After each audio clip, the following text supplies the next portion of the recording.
আজকের ভিডিওতে আমরা হিন্দু ম্যারেজ অ্যাক্ট 1955 এর দুটো ইম্পর্টেন্ট সেকশনস ডিসকাস করব। যে দুটো সেকশনস থেকে শুধুমাত্র লয়ের সেমিস্টার স্টুডেন্টদের পরীক্ষায় প্রশ্ন আসে এমনটা কিন্তু নয়। ল রিলেটেড যে সমস্ত কম্পিটিটিভ পরীক্ষাগুলো হয়ে থাকে, যেমন West Bengal judicial service examinations, সেই পরীক্ষাতেও কিন্তু এই দুটো সেকশনস থেকে পরীক্ষায় প্রশ্ন এসে থাকে। কোন দুটো সেকশনস আজকে আমরা ডিসকাস করব?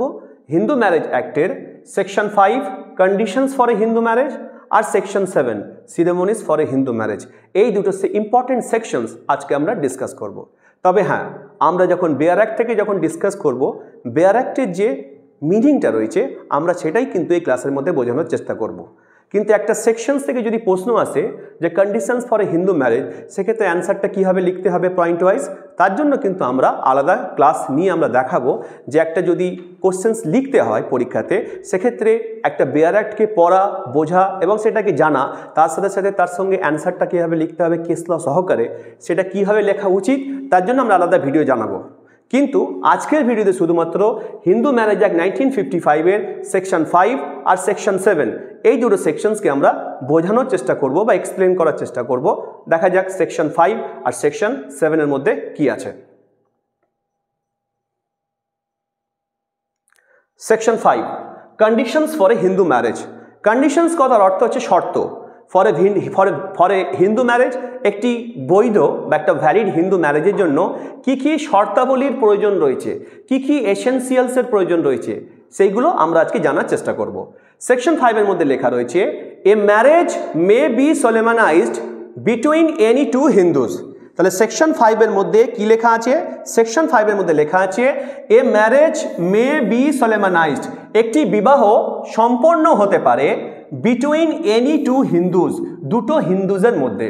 তাহলে এই প্রথম সেন্টেন্স থেকে কিন্তু বলে দিল যে হিন্দু ম্যারেজ অ্যাক্ট 1955 এর আন্ডারে যদি কেউ বিবাহ করতে চায় তাদের দুজনকে হিন্দু হতে হবে, তাদের দুজনকে হিন্দু হতে হবে। এটাই কিন্তু ফার্স্ট এসেনশিয়ালস, তাদের দুজনকে হিন্দু হতে হবে।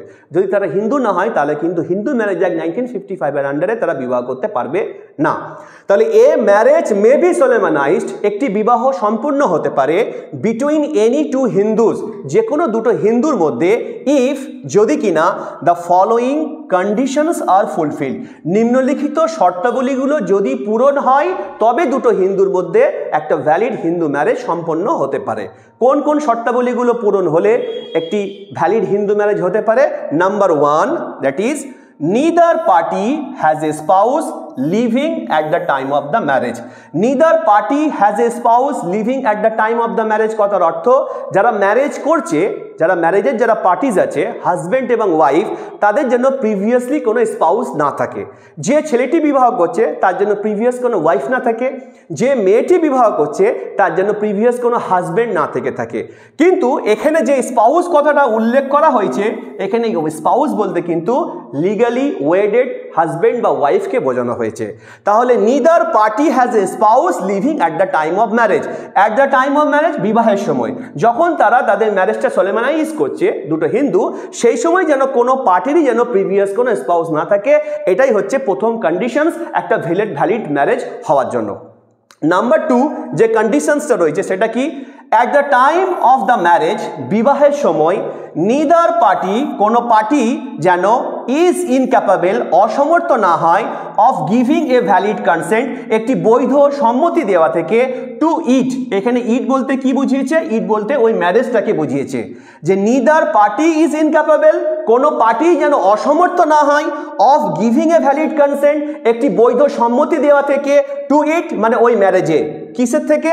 In consequence of unsoundness of mind, unsoundness of মাইন্ডের কারণে যেন কোনো পার্টি অসমর্থ না হয় ম্যারেজে ভ্যালিড কনসেন্ট দেওয়া থেকে। তার মানে ঘুরিয়ে বলতে চেয়েছে যারা বিবাহ করছে তাদের দুজনকে সাউন্ড মাইন্ড হতে হবে। যদি তাদের মধ্যে কেউ আনসাউন্ড মাইন্ড হয় তাহলে কিন্তু ম্যারেজটা ভ্যালিড হবে না। কি হবে সেটা আমরা পরবর্তীতে জানার চেষ্টা করব, সেকশনসগুলো যখন ডিসকাস করব সেখানে। শুধুমাত্র এখানে জানতে পারলাম যে নিদার পার্টি ইজ ইনক্যাপাবেল, কোনো পার্টি যেন অসমর্থ না হয় আনসাউন্ডনেস অফ মাইন্ডের জন্য ভ্যালিড কনসেন্ট দেওয়া থেকে। এটা হচ্ছে আমাদের 2 নম্বর যে পয়েন্ট আমরা পড়ছি তার প্রথম পয়েন্ট। নেক্সট আমরা কি দেখব? নেক্সট দেখো লেখা রয়েছে নিদার পার্টি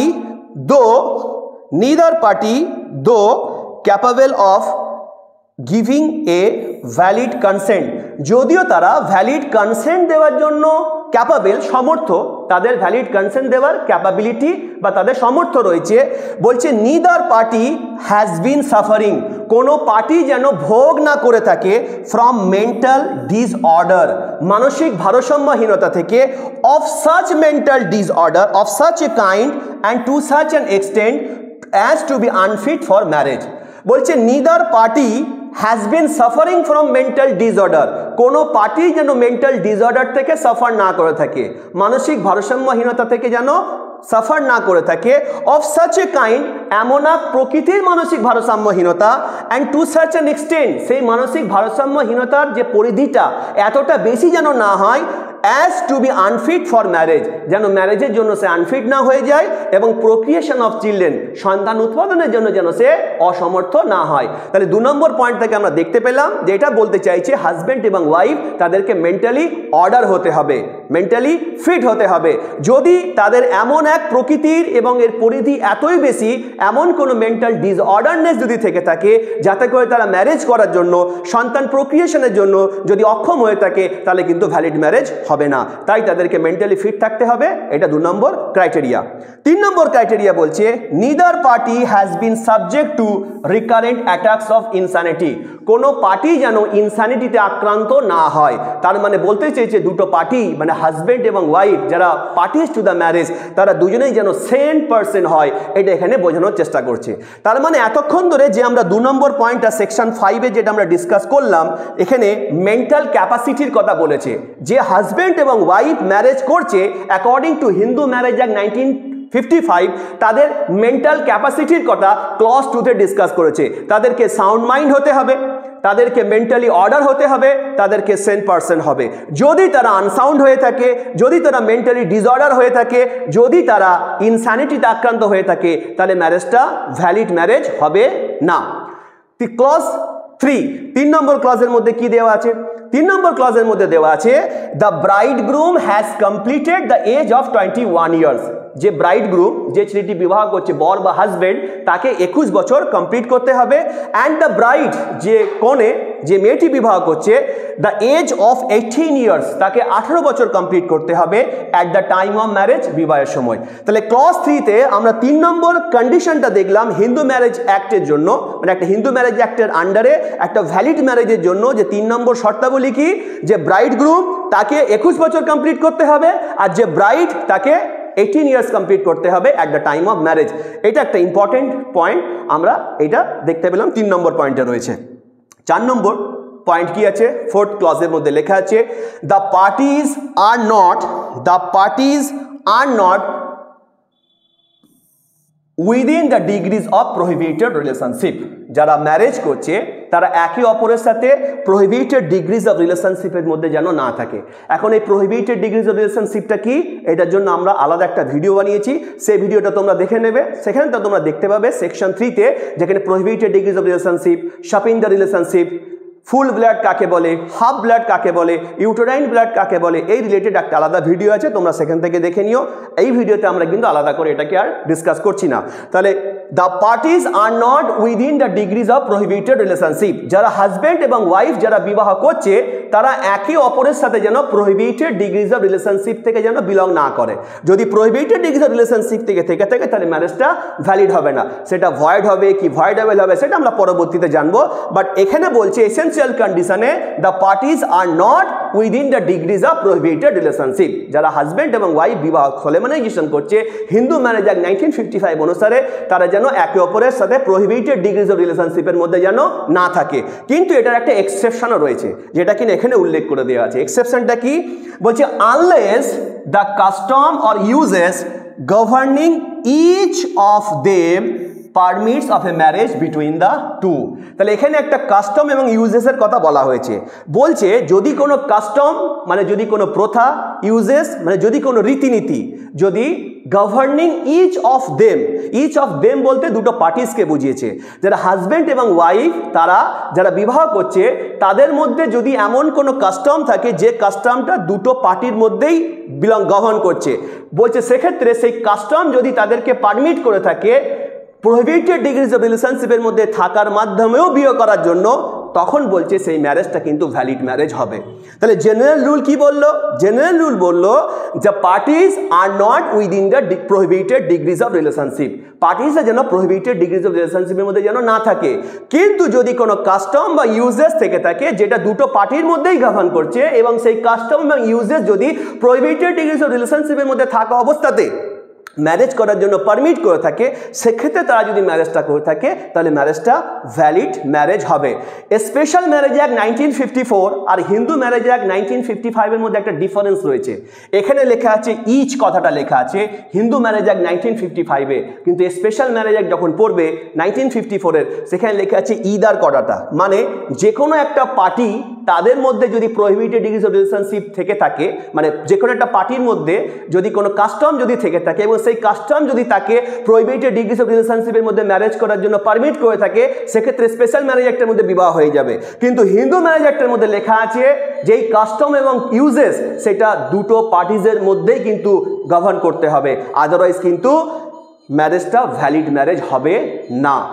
নেক্সট 4 নম্বর পয়েন্ট বলছে, 5 নম্বর পয়েন্ট বলছে the parties are not sapindas of each other, যারা ম্যারেজ করছে হাজব্যান্ড এবং ওয়াইফ তারা যেন একে অপরের সাপিন্দাস না হয়। এই সাপিন্দা কথাটার অর্থ কি না সেম পিন্ডা বা পার্টিকেলস অফ বডি বা রিলেটেড বাই ব্লাড বলতে বোঝাচ্ছে, মানে রক্তের সম্পর্কে যেন কেউ যেন না হয়ে থাকে। মানে হাজব্যান্ড এবং ওয়াইফ যারা বিয়ে করছে তারা একে অপরের যেন সাপিন্দাস না হয়। একই রকমভাবে একটা এক্সেপশনও দিয়েছে, বলে যদি কোনো কাস্টম বা ইউজেস যেটা কিনা দুটো পার্টিজই গভর্ন করছে, এই কাস্টম এবং ইউজেস যদি তাদেরকে সাপিন্দা রিলেশনশিপের মধ্যে থাকা অবস্থায় ম্যারেজ করার জন্য পারমিট করে থাকে, সেক্ষেত্রে তারা সাপিন্দা রিলেশনশিপের মধ্যে থেকে যদি ম্যারেজ করে সেক্ষেত্রে ম্যারেজটা ভ্যালিড হবে। Otherwise according to section 5 of the Hindu marriage act 1955 সেই ম্যারেজটা যদি সাপিন্দা রিলেশনশিপের মধ্যে হয়ে থাকে জেনারেল রুল বলছে ম্যারেজটা ভ্যালিড ম্যারেজ নয়। তাহলে এই যে 5টা এসেনশিয়াল কন্ডিশনস আমরা পড়লাম, অ্যাট এ গ্লান্স আরেকবার আমি বলে দেওয়ার চেষ্টা করব যে কোন 5টা এসেনশিয়াল কন্ডিশনসের প্রয়োজন রয়েছে একটা ভ্যালিড হিন্দু ম্যারেজের জন্য। Number 1, neither party has a spouse leaving at the time of marriage, বিবাহের সময় কোনো পার্টি যেন কোনো স্পাউস না থাকে। নাম্বার 2, মেন্টাল ক্যাপাসিটির কথা বোঝাচ্ছে যে neither party is incapable of giving a valid consent to it in consequence of unsoundness of mind, unsoundness of মাইন্ডের কারণে কোনো পার্টি যেন ম্যারেজে কনসেন্ট দেওয়ার থেকে যেন অসমর্থ না হয়। 2 নম্বর পয়েন্টে বলেছে, মানে মেন্টাল ক্যাপাসিটি 2 নম্বর পয়েন্টের মধ্যে বলেছে যে কোনো পার্টি যেন মেন্টাল ডিসঅর্ডার থেকে সাফার না করে, মানে এমন এক প্রকৃতির মেন্টাল ডিসঅর্ডার এবং তার পরিধি যেন এতটাই বেশি না হয় যাতে করে সে ম্যারেজ করা থেকে এবং সন্তান প্রক্রিয়েশন করা থেকে যেন অক্ষম না হয়, তার মানে তাকে মেন্টালি ফিট থাকার কথা বলেছে। এবং 3 নম্বর যে পয়েন্টটা বলেছিল যে neither party has been subject to recurrent attacks of insanity, কোনো পার্টি যেন ইনসানিটি থেকে আক্রান্ত না হয়। এই 3টে হচ্ছে ক্লজ নাম্বার 2-তে আমরা দেখেছি মেন্টাল ক্যাপাসিটির ব্যাপারে বলেছি যারা পার্টিজ টু দ্য ম্যারেজ তাদের ব্যাপারে। ক্লজ নাম্বার 3-তে বলছে ব্রাইড গ্রুমকে 21 বছর কমপ্লিট করতে হবে এবং ব্রাইডকে 18 ইয়ার্স কমপ্লিট করতে হবে। ক্লজ নাম্বার 4 আমরা দেখতে পেলাম যারা পার্টিজ টু দ্য ম্যারেজ আছে তারা একে অপরের সাথে যেন প্রহিবিটেড ডিগ্রিজ অফ রিলেশনশিপের মধ্যে যেন না থাকে, কিন্তু তাদের মধ্যে যদি কোনো কাস্টম বা ইউজেস থেকে থাকে যে কাস্টম এবং ইউজেস তাদেরকে প্রহিবিটেড ডিগ্রিজ অফ রিলেশনশিপের মধ্যে ম্যারেজ করার জন্য পারমিট করছে, সেক্ষেত্রে তারা যদি ম্যারেজ করে থাকে সেই ম্যারেজটা কিন্তু ভ্যালিড হবে। একই রকমভাবে পার্টিসে যেন একে অপরের সাথে সাপিন্দাস যেন না হয়, কিন্তু যদি তাদের মধ্যে কোনো কাস্টম বা যদি কোনো ইউজেস থেকে থাকে যে কাস্টম এবং ইউজেস দুটো পার্টিসদের মধ্যেই গভর্ন করছে, সেই ইউজেস এবং কাস্টম যদি তাদেরকে প্রহিবিটেড ডিগ্রিজ অফ রিলেশনশিপের মধ্যে থাকার মাধ্যমে যদি ম্যারেজ করার জন্য যদি পারমিট করে থাকে, সেক্ষেত্রে ম্যারেজ করলে ম্যারেজটা ভ্যালিড হবে, অন্যথায় সেই ম্যারেজটা ভ্যালিড হবে না। এই গেল আমাদের সেকশন 5-এর ডিসকাশনস। এবার আমরা আসবো সেকশন 7, যেখানে বলছে ceremonies for a Hindu marriage. Hindu marriage সম্পন্ন করতে গেলে কি কি সিরেমনিজ বা কি কি অনুষ্ঠানাদি রয়েছে, সেই যে সমস্ত মানে আচার অনুষ্ঠান যেগুলো পালন করতে হয় সেগুলো কি কি, এবং সেই ব্যাপারে হিন্দু ম্যারেজের সেকশন 7টা আমরা এখন পড়বো যে ceremonies for a Hindu marriage, Hindu ম্যারেজের জন্য কি কি সিরেমনিজের প্রয়োজন হয়। সাবসেকশন 1 আমরা দেখবো সেখানে কি বলেছে। সাবসেকশন 1 এর মধ্যে বলছে a Hindu marriage may be solemnized, a Hindu marriage may be solemnized in accordance with the customary rites of ceremonies of either party thereto। এইটা কিন্তু খুব ইম্পর্টেন্ট। এই হিন্দু ম্যারেজ একটি হিন্দু বিবাহ মে বি সোলেমনাইজড, এটা সম্পন্ন হতে পারে ইন অ্যাকর্ডেন্স মানে সঙ্গতি রেখে কার সাথে, with the customary rites and ceremonies of either party thereto. Either party মানে হাজব্যান্ড এবং ওয়াইফ, যে কোনো পার্টি তাদের যে কমিউনিটি অনুসারে যে সমস্ত সিরেমনিজ থাকে, যে কোনো একটা সিরেমনিজ অনুসারেই ইদার পার্টির যে কোনো একটা সিরেমনিজ অনুসারে যদি ম্যারেজটা হয়ে থাকে বলছে তাহলে ম্যারেজটা ভ্যালিড ম্যারেজ হবে। একটা উদাহরণস্বরূপ বলা যেতে পারে, সাপোজ মনে করো একজন হিন্দু ভাই কিংবা বোনের সাথে কোনো শিখ ভাই কিংবা বোনের যদি বিবাহ হয়ে থাকে, বলছে হিন্দু যে ভাই বা বোন রয়েছে তাদের যে কমিউনিটি যে সমস্ত সিরেমনিজ রয়েছে বা শিখ ভাই বা বোন রয়েছে তাদের যে সমস্ত যে সিরেমনিজ রয়েছে, যে কোনো একটা সিরেমনিজ অনুসারে যদি ম্যারেজটা সলেমনাইজ হয়ে থাকে বলছে তাহলেই ম্যারেজটা ভ্যালিড ম্যারেজ হয়ে যাবে। সাবসেকশন 2 এর মধ্যে কি বলছে? সাবসেকশন 2 এর মধ্যে বলছে ওয়্যার সাচ রাইটস অ্যান্ড সিরেমনিজ। তাহলে হিন্দু ম্যারেজের জন্য যে সমস্ত কাস্টমারি রাইটস এবং সিরেমনিজগুলো অবজার্ভ করতে হয় বা যেগুলো সলেমনাইজেশনের ক্ষেত্রে যেগুলো পালন করতে হয়, বলছে যদি সেই কাস্টমারি রাইটস এবং সিরেমনিজের মধ্যে যদি ইনক্লুড করা থাকে, যদি সংযুক্তি করা থাকে কাকে? সপ্তপদী। সপ্তপদী যদি ইনক্লুড থাকে তাহলে কোনো পার্টিসদের যে কাস্টমারি রাইটস এবং সিরেমনিজ রয়েছে তার মধ্যে যদি সপ্তপদী যদি ইনক্লুড থাকে, এখন প্রশ্ন হচ্ছে সপ্তপদী কথাটার অর্থ কি? এখানেই বলে দিয়েছে দ্যাট ইজ, তার মানে সপ্তপদী কথাটার অর্থ the taking of 7 steps. Taking of 7 steps মানে 7টা স্টেপ নেওয়া by the bridegroom and the bride jointly। তাহলে ব্রাইডগ্রুম এবং bride jointly before the sacred fire. তাহলে স্যাক্রেড ফায়ারের যে চারপাশে হাজব্যান্ড এবং ওয়াইফ জয়েন্টলি যে 7টা পাক দিয়ে থাকে এটাকেই সপ্তপদী বলা হয়ে থাকে। বলছে যদি কোনো কাস্টমারি রাইটস এবং সিরেমনিজের মধ্যে যদি সপ্তপদী ইনক্লুডেড থাকে সেক্ষেত্রে কি বলছে? The marriage becomes complete. সেক্ষেত্রে একটা ম্যারেজ সম্পূর্ণ হবে, কমপ্লিট হবে অ্যান্ড বাইন্ডিং। সেটা কখন হবে? বলছে when the 7th step is taken. যখন সপ্তম স্টেপটা, যখন 7 নম্বর স্টেপটা যখন নেওয়া হবে সেক্ষেত্রে বলছে সেই ম্যারেজটা কমপ্লিট হবে এবং সেটা বাইন্ডিং হবে। তাহলে সেকশন 7 এর সাবসেকশন 2 তে আমরা কি দেখতে পেলাম? যে কাস্টমারি রাইটস এবং সিরেমনিজের কথা বলে দেওয়া আছে, সেই কাস্টমারি রাইটস এবং সিরেমনিজের মধ্যে যদি সপ্তপদী ইনক্লুড থাকে সেক্ষেত্রে একটা ম্যারেজ কখন কমপ্লিট এবং বাইন্ডিং হবে? বলছে যখন সপ্তম স্টেপটা নিয়ে কমপ্লিট হবে, বলছে তখন ম্যারেজটা কমপ্লিট এবং বাইন্ডিং হবে। তাহলে এখানে শুধুমাত্র সপ্তপদীর কথা বলে দেওয়া আছে, সেই জন্য আমরা দেখতে পেলাম সপ্তপদীর কথাটা।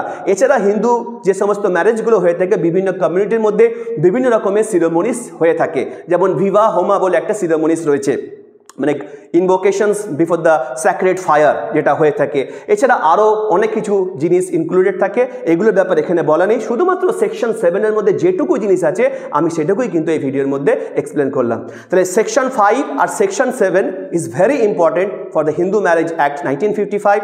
বিভিন্ন কম্পিটিটিভ পরীক্ষাতে এখানে প্রশ্ন থেকে থাকে, বিশেষ করে যারা ক্যালকাটা ইউনিভার্সিটি, বর্ধমান ইউনিভার্সিটি বা অন্যান্য ইউনিভার্সিটি যারা ফার্স্ট সেমিস্টার স্টুডেন্ট, তোমাদের পরীক্ষায় এটা থেকে প্রশ্ন এসে থাকে। তো এই যে এক্সপ্লেনেশনটা তোমাদের অনেকটা হেল্প করবে। এবং যদি হিন্দু ম্যারেজ একটা এসেন্সিয়ালস থেকে পরীক্ষায় প্রশ্ন আসে, শুধুমাত্র সেকশন 5 এবং সেকশন 7 লিখলে হবে না, এর সাথে সেকশন 8 তোমাদেরকে ইনক্লুড করতে হবে এবং এর সাথে সাথে যে ভ্যালিড কনসেন্টের প্রয়োজন আছে দুটো পার্টিজের সেটাকে ইনক্লুড করে একটা অ্যান্সার লিখতে হবে। কিভাবে সে অ্যান্সারটা লিখতে হবে? যেমন মনে করো আমি তোমাদেরকে জাস্ট এই ভিডিওর মধ্যে একটা হিন্টস দিয়ে রাখছি, যেটা আমরা পরবর্তীতে ভিডিও আপলোড করব, যে সেকশন 5 এর মধ্যে যে লেখা আছে neither party has a spouse leaving at the time of marriage, এখানে জাস্ট একটা সিঙ্গেল লাইনের মধ্যে লেখা আছে। এখানে আমরা একটা পয়েন্ট করতে পারি কি, মোনোগ্যামি বা মোনোগ্যামাস ম্যারেজটাকে এখানে স্ট্যাবলিশ করেছে। হাজব্যান্ড এবং ওয়াইফের মধ্যে ম্যারেজের ক্ষেত্রে যারা স্পাউস থাকবে তাদের জন্য অন্য কোনো স্পাউস না থাকে। এখানে মানে সিঙ্গেল থাকার কথা শুধুমাত্র বলছে তা কিন্তু নয়, এখানে স্পাউস না থাকার কথা হচ্ছে কেউ ব্যাচেলার থাকতে পারে, কেউ সিঙ্গেল বা ব্যাচেলার থাকতে পারে, কেউ উইডো বা উইডোয়ার হতে পারে, কেউ ডাইভোর্সি হতে পারে, তারাও কিন্তু ম্যারেজ করার জন্য এলিজেবল। যার হাজব্যান্ড মারা গিয়েছে, যার ডিভোর্স হয়ে গিয়েছে, তারাও কিন্তু ম্যারেজ করার জন্য এখানে এলিজেবল। তাহলে এই যে ডিসকাশনটা রয়েছে এটা কিন্তু নোটসের মধ্যে আমাদেরকে উল্লেখ করতে হবে, রেলিভেন্ট কেস লগুলো সেখানে দিতে হবে। সেটা কিভাবে দিতে হবে সেটা কিন্তু আমরা পরবর্তীতে কোশ্চেন আনসার যখন ডিসকাস করব তখন আমরা কিন্তু তার মধ্যে ভিডিও করে তোমাদেরকে হেল্প করার চেষ্টা করব। আজকে এখান পর্যন্তই থাকবে।